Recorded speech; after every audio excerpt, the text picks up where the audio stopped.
Oke, selamat malam. Sesuai janji saya tadi di lokasi dan beberapa titik ruas jalan ex PT Pertamina Persero di Desa Jaweten, Kecamatan Dusun Timur, Kabupaten Barito Timur, untuk bertemu dengan beberapa tokoh yang turut melakukan penuntutan terhadap kejelasan status jalan tersebut. Dan tokoh tersebut adalah salah satu juga dengkot dari pendiri Kabupaten Barito Timur ini, yaitu Bapak Theodor Badowo.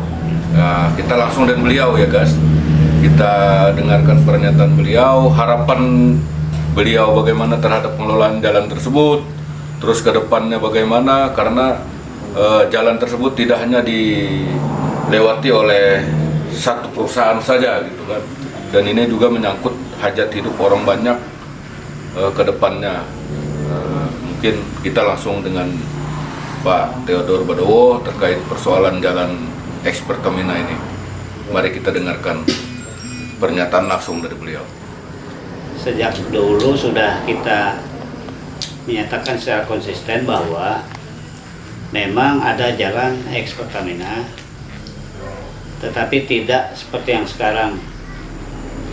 Ternyata dikuasai oleh Pertamina melebihi apa yang sudah pernah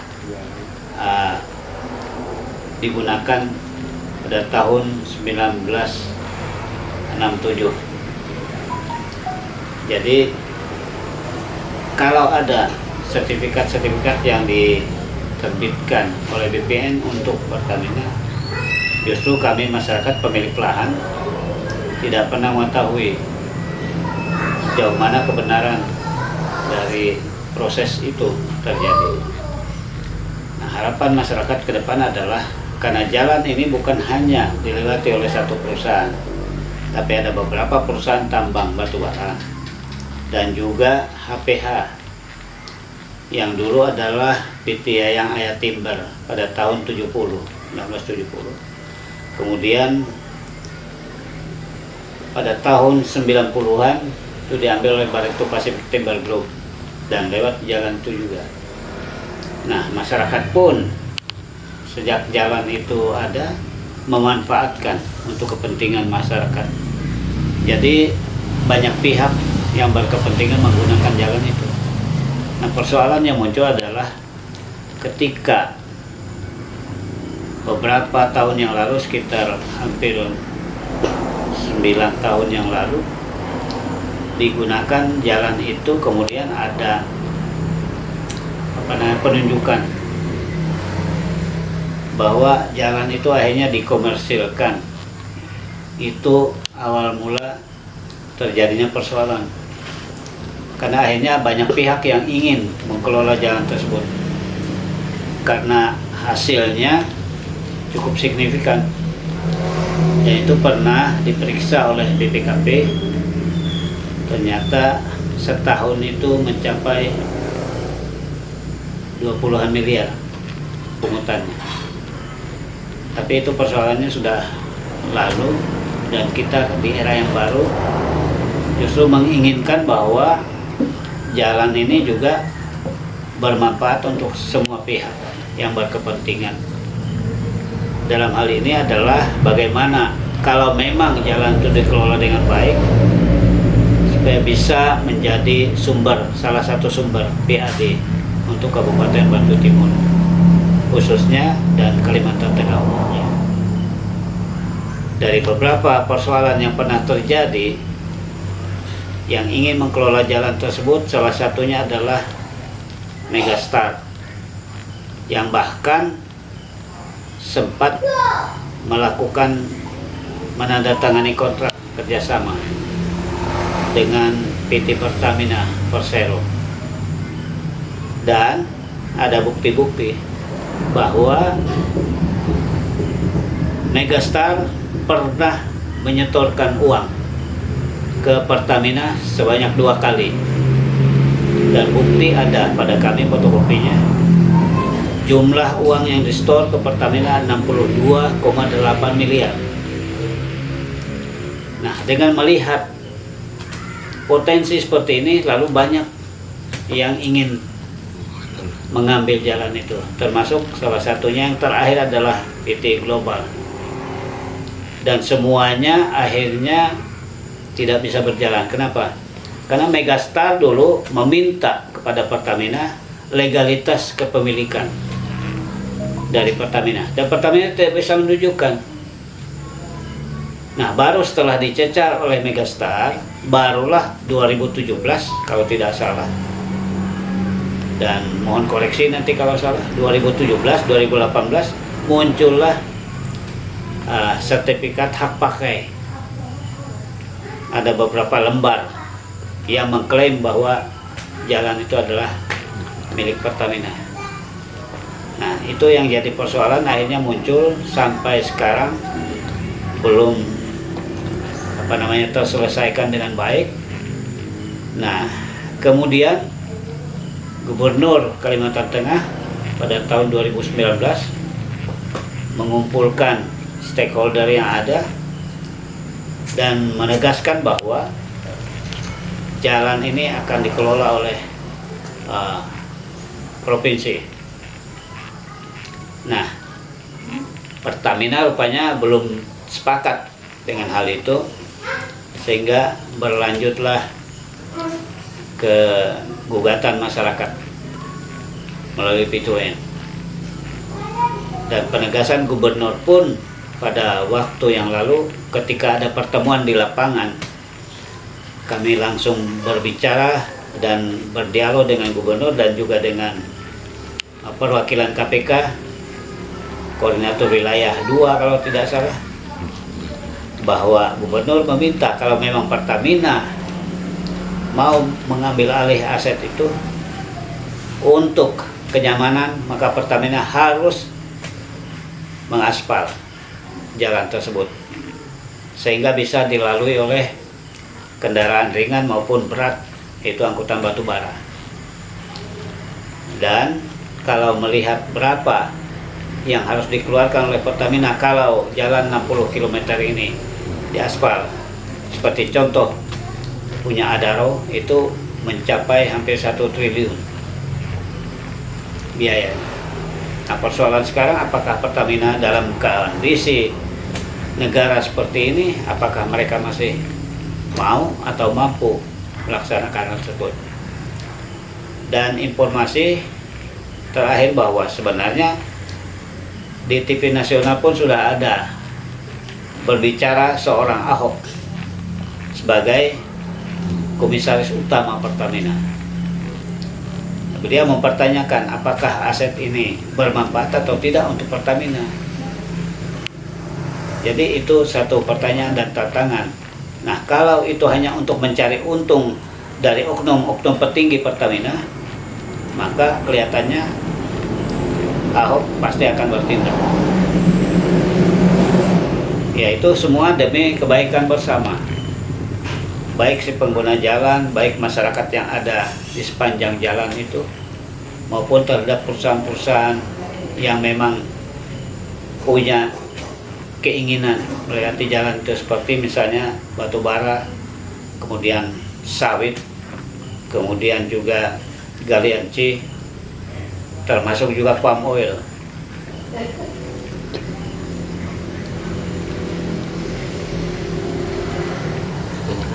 Ya. Mungkin Pak, informasi yang kita terima beberapa waktu lalu bahwa pengelolaan jalan ini lebih banyak dikelola oleh perusahaan Batura PT SEM Primo Group, artinya termasuk perawatan, peningkatan badan jalan, dan beberapa item-item lainnya gitu Pak, dan juga sempat dikelola oleh asosiasi angkutan batubara. Dalam hal ini mereka adalah yang tergabung dari masyarakat setempat gitu Pak. Ini adalah wujud kepedulian mereka supaya jalan tersebut tetap fungsional dan memberikan dampak positif bagi peningkatan utamanya kesejahteraan masyarakat sekitar kawasan tersebut Pak. Nah, mungkin bisa dijelaskan itu Pak, karena yang muncul ke permukaan ya ada riak-riak dikit lah gitu kan. Oke, minta bisa dijelaskan oleh Pak Udo. Jadi kalau kita melihat persoalan seperti yang disampaikan tadi, itu memang ada semacam persaingan ingin mendapatkan pengelolaan jalan. Karena yang ada di otak-otak orang-orang ini adalah semata-mata keuntungan. Mereka tidak berpikir dampak terhadap masyarakat, kemudian dampak terhadap perekonomian yang ada di Batu Timur. Saya tidak membela SEM, tetapi kenyataan bahwa SEM sendiri melakukan pemeliharaan jalan itu.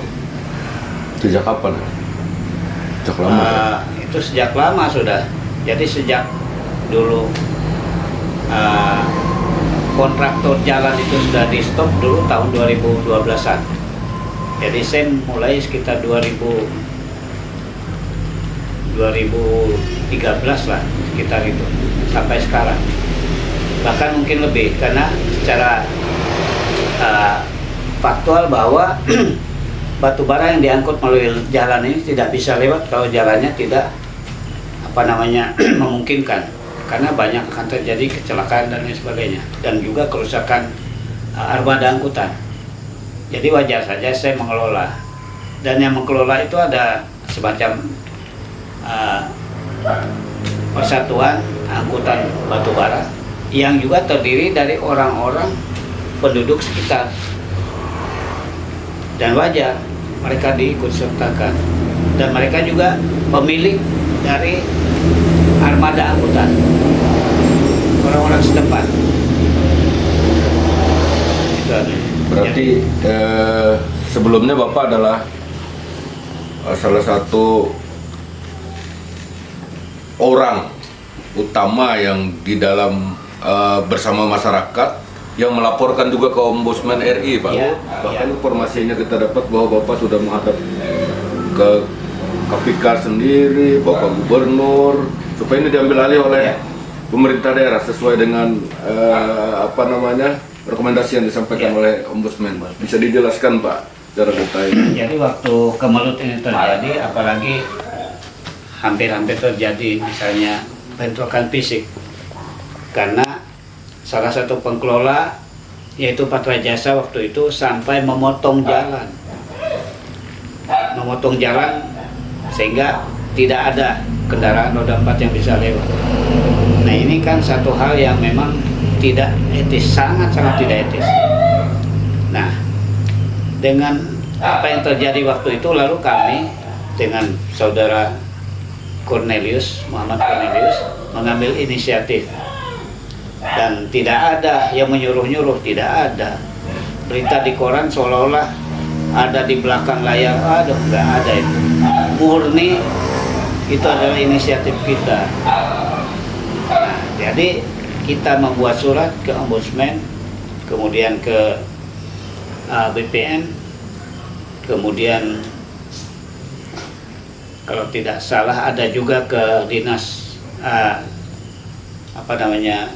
Kementerian Kehutanan, karena ada beberapa yang di situ termasuk masih hutan ini, hutan lindung dan hutan produktif. Nah, mengenai hal tersebut kami langsung setangan mengantarkan surat-surat itu, dan tidak ada disuruh-suruh.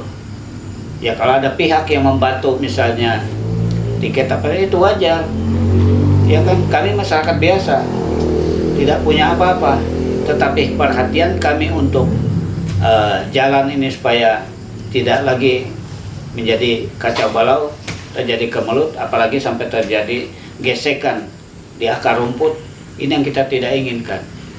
Sehingga muncullah ide kami untuk melakukan melaporkan hal ini ke Ombudsman. Dan kami berterima kasih bahwa Ombudsman baik provinsi maupun pusat menanggapi dengan sangat baik.